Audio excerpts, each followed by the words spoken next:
Alright guys, I messed up.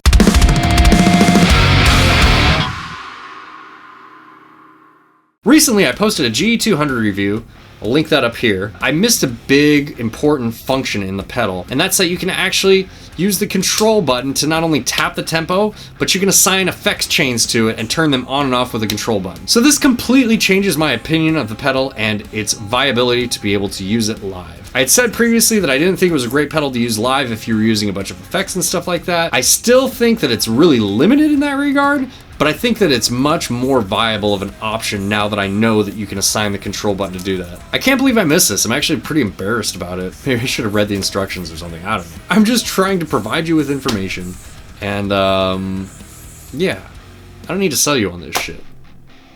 I think it's cool. It's something I like using. Maybe other people like using it too. Maybe people like you. Anyways, I just want to show you guys how to use this and dive into it a little bit more. So that's what I'm gonna do now. Okay, I'm gonna stop talking. So I have this patch set up, and this is the patch that I use most of the time when I practice with American Me. Like I said before, in that band I don't use a lot of effects, so I don't really need to worry about it too much, but the other day I figured out something that's pretty cool. You can actually go in here and there's a control button. If you hold this button down, it'll change in between two modes. This mode is the tap mode, right? So what I'm doing is I'm tapping the tempo in there for tempo-based effects. But if you hold it down, it'll turn a solid color. When it turns that solid color, you can actually just press this to turn your effects on and off.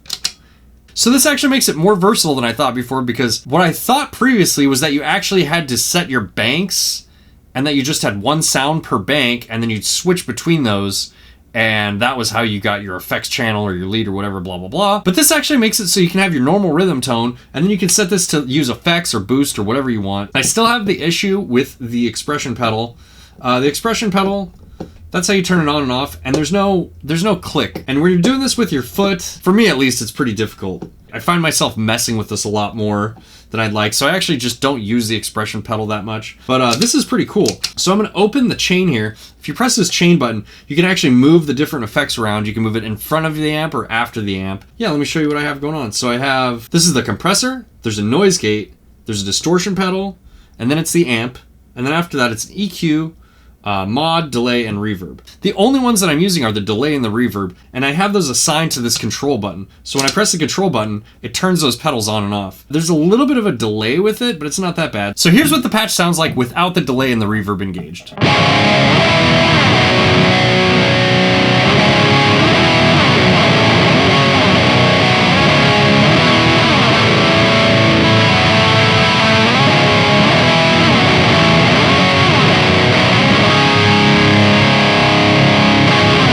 And then if we click the button, it quickly engages the reverb and the delay.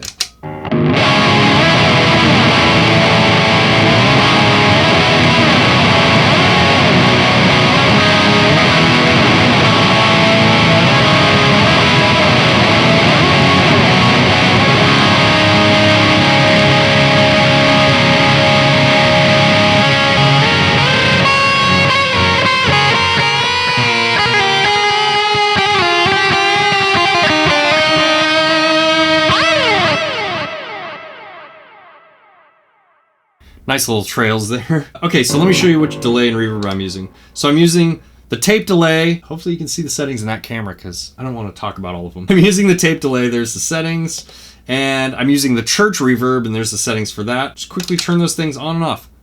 Pretty fucking neat. There is a little bit of a delay here, and if I was smart, I would have set this up with my feet so I could show you, but I didn't, so I'm just gonna try and show you this with my hands. So sometimes there's a little bit of a pause when you switch the effects on and off, and that's a little bit annoying, but it's actually not that bad. You can work around it.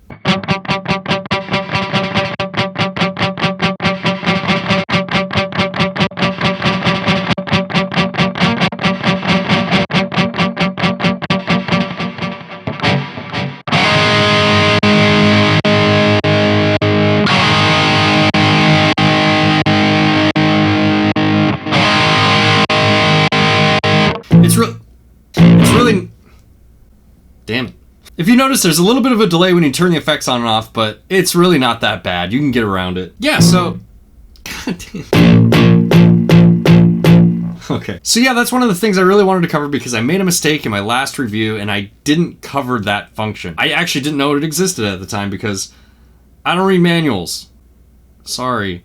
Another couple things I wanted to talk about here that I didn't before is you can actually go in here and press the control tap and change that if you want. So holding down the button will change it. Or if you want to use your hands, you can select which function you actually want the button to do. So change it to control or tap. After you do that, you tell it which banks you want it to turn on and off. So you can have it turn your effects on and off, your distortion, the amp, cabinet, whatever you want. I mean, you can select all of these, bypass everything by hitting that knob.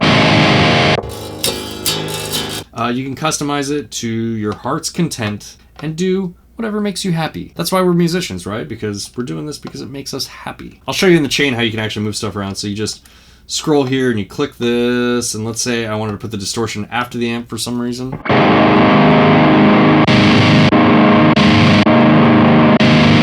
So that's how you can move things around. If we go into the system menu, if we go into the system menu here, you have a bunch of things like you can change the input level, you can change the brightness on the screen, you can change the different audio settings for your USB audio. Oh, this is something valuable that I use. So sometimes when we're practicing, I will use an actual cabinet and a power amp, and then sometimes I will go directly into our PA because we have a pretty decent PA system at our practice space. So the way you change that is, if you go here to cab sim through, you can change whether or not it's using the cab simulation on either of the outputs. So you can have one of them bypass the impulse response, and then you can have the other one on, and you can run one to front of house, and then you can run one to your cabinet, or, you know, whatever way you want to set that up. That's a really cool feature. I like that. I like the fact that that's really easy to do too. In some other modelers, you actually have to go through and you have to bypass the cabinet manually, and that's annoying. I like that it's just really simple in the system settings like that. So you can go in here and you can actually change the Footswitch mode in between mode 1 and 2. So what mode 1 does is mode 1 will actually just take you through your presets automatically.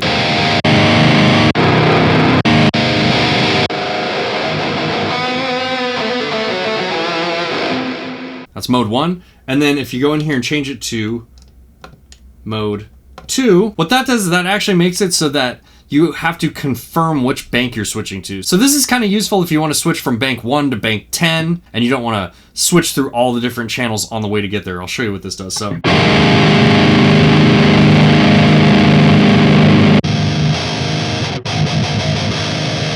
then you just press the control button to confirm that. And then once you have the patch loaded, your control button goes back to the function that we have it set to from before, which is just turning the effects on and off. So, GE200, fucking awesome. Get one. Unless they start shipping the GE300s to the United States. I mean, if you're in the United States, I don't know. I don't know how you get a GE300.